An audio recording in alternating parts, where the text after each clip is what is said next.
안녕하세요. 살다 보면 우리는 수많은 관계 속에서 크고 작은 상처를 주고받게 됩니다.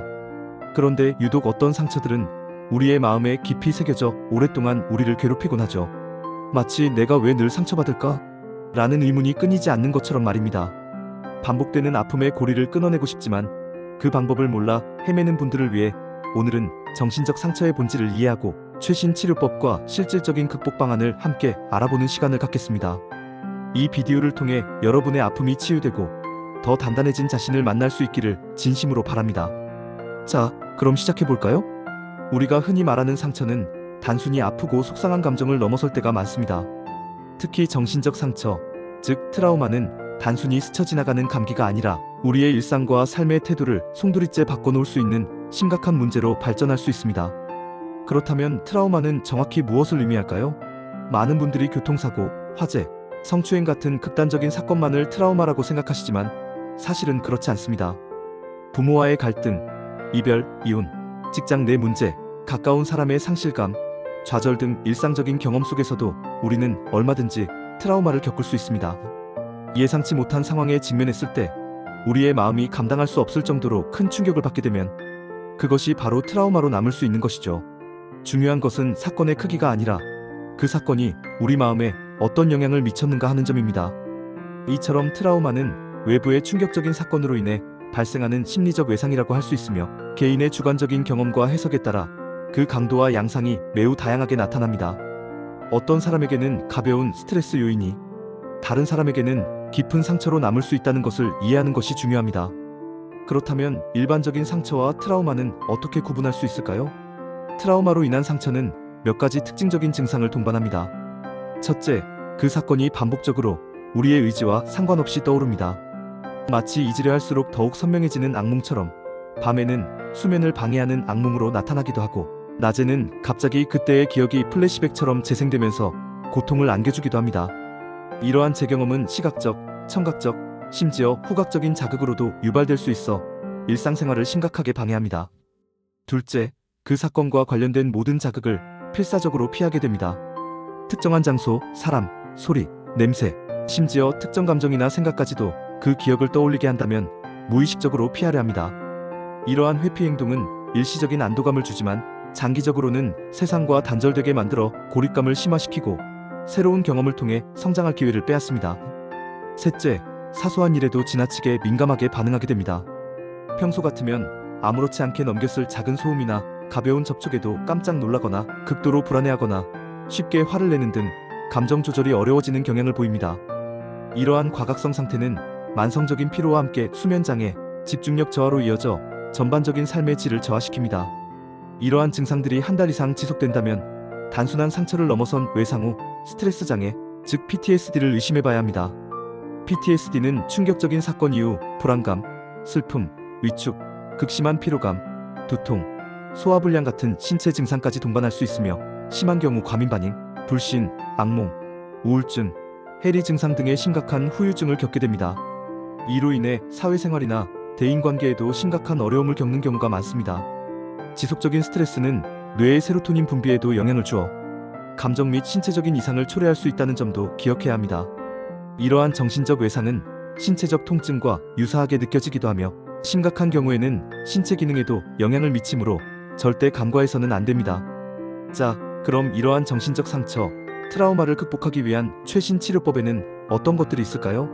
다행히도 현대의학은 다양한 접근법을 통해 상처 입은 마음을 치유하는 데 도움을 주고 있습니다. 각 치료법은 개인의 특성과 트라우마의 유형에 따라 맞춤형으로 적용될 수 있습니다. 가장 먼저 고려해 볼 수 있는 것은 바로 심리치료입니다. 심리치료는 크게 몇 가지로 나눌 수 있습니다. 첫 번째는 노출치료입니다. 이는 트라우마를 유발하는 기억이나 상황에 전문가의 지도하에 안전하고 통제된 환경에서 점진적으로 노출시켜 불안감을 점진적으로 줄여나가는 방법입니다. 처음에는 두렵고 고통스러울 수 있지만 안전한 환경에서 반복적으로 직면하면서 뇌가 더 이상 그 상황을 위험하다고 인식하지 않도록 재학습하는 과정이라고 볼 수 있습니다.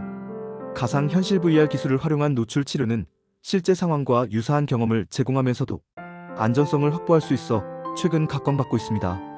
이는 마치 백신을 맞는 것과 비슷하게 소량의 트라우마, 독소에 노출시켜 면역력을 기르는 과정이라고 이해할 수 있습니다.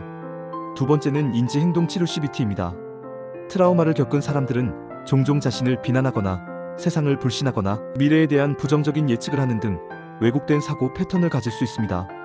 인지행동치료는 이러한 비합리적이고 부정적인 사고 패턴을 파악하고 그것이 사실에 기반하지 않음을 인지하게 한 뒤 건강하고 현실적인 대처 방식을 개발하도록 돕는 치료법입니다. 생각의 틀을 바꾸면 감정과 행동도 긍정적으로 변할 수 있다는 기본 전제 위에 이루어지며 구체적인 기술과 연습을 통해 스스로 문제를 해결할 수 있는 능력을 키워줍니다. 세 번째는 명상입니다. 명상은 단순히 마음을 비우는 것을 넘어 자신의 내면에 집중하고 두려워하는 것과 피하는 것을 명확히 찾아내어 스스로 답을 찾을 수 있도록 훈련하는 과정입니다. 특히 마음 챙김 명상은 현재 순간에 집중하고 자신의 감각과 감정을 판단 없이 알아차리는 연습을 통해 심리적 안정과 이완을 유도하고 고통스러운 감정으로부터 한 발짝 떨어져 객관적으로 바라볼 수 있는 힘을 기를 수 있도록 돕습니다.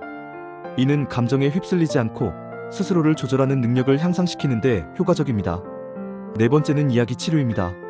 이는 트라우마 경험을 언어로 표현하고 다른 사람들과 공유함으로써 그 경험에 대한 의미를 재구성하는 과정입니다. 가까운 사람들과 이야기하거나 필요하다면 숙련된 전문가의 도움을 받아 자신의 이야기를 안전하게 풀어놓는 것이 심리적 상처를 치유하는 데 큰 도움이 됩니다. 이야기를 하는 과정 자체가 감정을 정화하고 과거의 경험을 현재에 나와 분리하는 작업이 될 수 있으며 때로는 다른 관점을 통해 새로운 의미를 발견하는 계기가 되기도 합니다.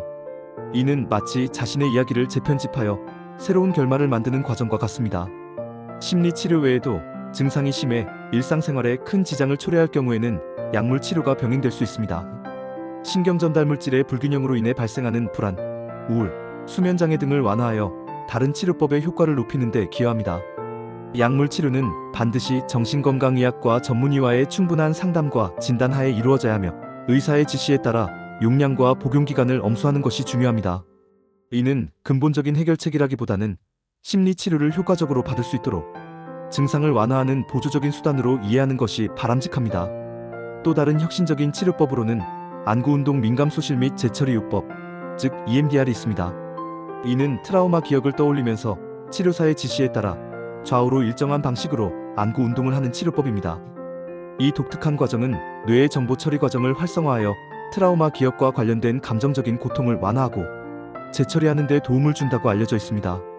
EMDR은 뇌가 스스로 치유되도록 돕는 과정이라고 이해하시면 되며 특히 단일 트라우마 경험에 효과적이라는 연구 결과들이 많이 보고되고 있습니다. 뇌의 양측 반구를 자극하여 정보 처리를 촉진함으로써 과거의 고통스러운 기억이 현재의 나를 압도하지 않도록 돕는다고 볼 수 있습니다. 최근에는 PTG, 즉 외상 후 성장 5단계 모델이 주목받고 있습니다. 이는 트라우마 경험을 단순히 고통으로 끝내는 것이 아니라 그 경험을 통해 오히려 더욱 의미 있고 긍정적인 방향으로 성장할 수 있다는 희망적인 관점을 제시합니다. PTG 모델은 다음과 같은 5단계로 구성되어 있습니다. 첫째, 전적인 수용입니다. 일어난 일을 있는 그대로 받아들이고 자신과 타인에게 너그러운 마음을 갖는 단계입니다. 이는 고통을 회피하거나 부정하기보다 직면하겠다는 용기 있는 의지의 표현이기도 합니다. 자신의 감정을 인정하고 받아들이는 것에서 진정한 치유가 시작됩니다. 둘째, 안전과 보호입니다. 스스로를 신체적, 정신적으로 안전하게 보호하고 필요한 경우 주변의 도움을 요청하며 지지 체계를 구축하는 단계입니다. 심리적 안정감을 확보하는 것이 앞으로 나아가기 위한 가장 기본적인 토대입니다. 주변에 신뢰할 수 있는 사람들에게 솔직하게 자신의 어려움을 털어놓는 것이 중요합니다. 셋째, 새로운 서사쓰기입니다. 트라우마 경험을 새로운 관점에서 해석하고 자신만의 의미를 부여하는 단계입니다. 단순히 피해자로 남는 것이 아니라 그 경험을 통해 얻은 교훈이나 내면의 강점을 찾아내어 자신의 이야기를 재구성하는 것입니다. 이는 과거의 경험이 현재의 나를 정의하지 않음을 깨닫는 과정입니다. 넷째, 통합입니다. 트라우마 경험을 자신의 삶의 일부로 받아들이고 그것이 현재의 나를 형성하는 데 기여했음을 이해하는 단계입니다. 과거의 고통을 더 이상 나를 지배하는 것이 아니라 내가 극복해낸 역사의 한 부분으로 인식하고 내면화하는 것입니다. 이 과정을 통해 분리되었던 자아의 조각들이 하나로 모여 더욱 온전한 자신을 이루게 됩니다. 다섯째, 성장입니다. 트라우마 경험을 통해 새로운 강점, 깊은 통찰, 의미 있는 관계, 그리고 삶의 새로운 목적 등을 발견하고 더 나은 자신으로 나아가는 최종 단계입니다. 이 과정을 통해 삶에 대한 더 깊은 이해와 감사, 그리고 타인에 대한 공감 능력이 향상되며 진정한 의미의 회복과 개인적 성취를 이루게 됩니다. 이는 고난을 통해 더욱 단단하고 지혜로운 사람으로 거듭나는 과정입니다. 치료와 별개로 우리는 스스로를 치유하고 관리하는 노력도 병행해야 합니다. 다음은 집에서 실천할 수 있는 실용적인 자가 치유 및 관리법입니다.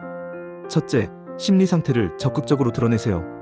혼자 끙끙 앓거나 사귀지 말고 가족이나 친구 등 가까운 사람에게 자신의 심리 상태를 솔직하게 이야기하고 공감과 지지를 받는 것이 중요합니다. 때로는 이야기를 들어주는 것만으로도 큰 위로가 되고 자신의 감정을 객관적으로 바라보는 계기가 될 수 있습니다. 만약 주변에 털어놓을 사람이 없다면 익명의 온라인 커뮤니티나 관련 지원 그룹을 찾아보는 것도 좋은 방법입니다. 자신의 감정을 언어로 표현하는 행위 자체가 치유의 시작이 됩니다. 둘째, 불안감을 체계적으로 관리하세요. 비슷한 사건이 또 발생할 경우 어떻게 대처할지, 누구에게 도움을 받을 수 있을지 미리 구체적으로 알아두는 것이 불안감을 줄이는 데 효과적입니다.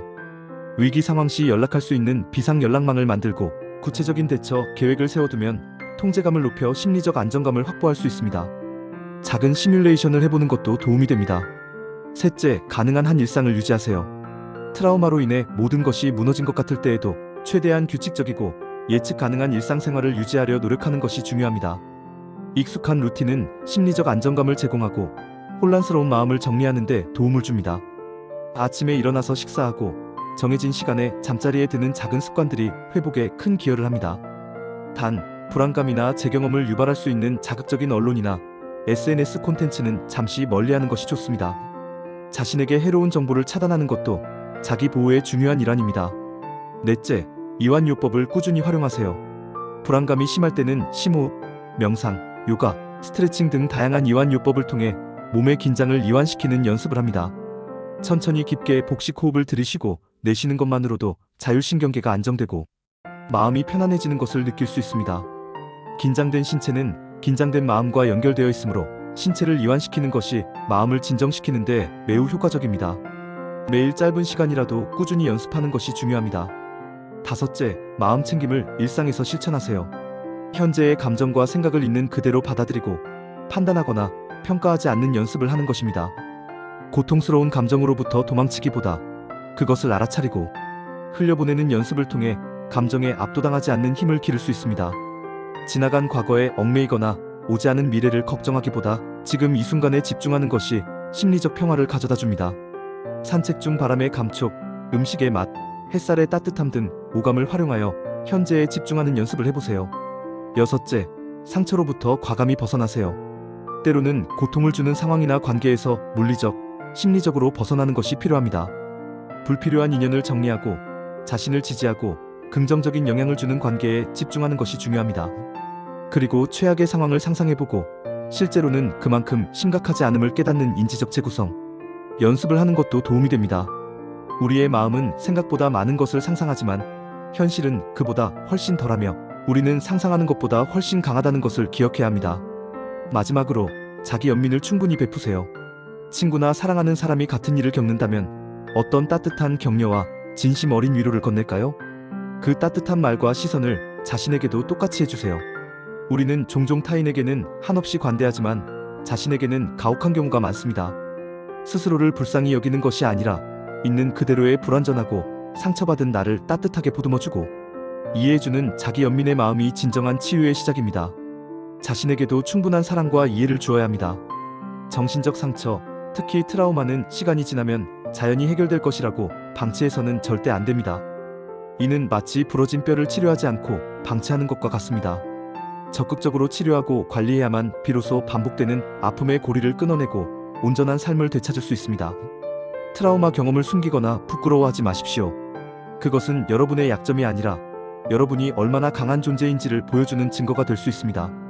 자신의 삶의 일부로 받아들이고 그 안에서 새로운 의미를 찾아 삶을 재구성하는 과정으로 바라보는 것이 중요합니다. 만약 이 모든 과정이 너무 어렵게 느껴지거나 혼자서는 감당하기 힘들다면 주저하지 말고 전문가의 도움을 받는 것이 가장 현명한 선택입니다. 정신과 의사, 심리 상담사 등 숙련된 전문가와 함께 자신의 상태를 정확히 진단하고 개인에게 가장 적합한 치료 계획을 수립하여 꾸준히 실천한다면 분명히 좋아질 수 있습니다. 여러분은 혼자가 아닙니다. 이 비디오가 여러분의 치유 여정에 작은 불씨가 되기를 바라며 더 이상 상처받지 않고 과거의 아픔에 얽매이지 않는 단단하고 행복한 여러분의 삶을 진심으로 응원합니다. 부디 이 정보들이 여러분에게 힘이 되기를 바랍니다. 감사합니다.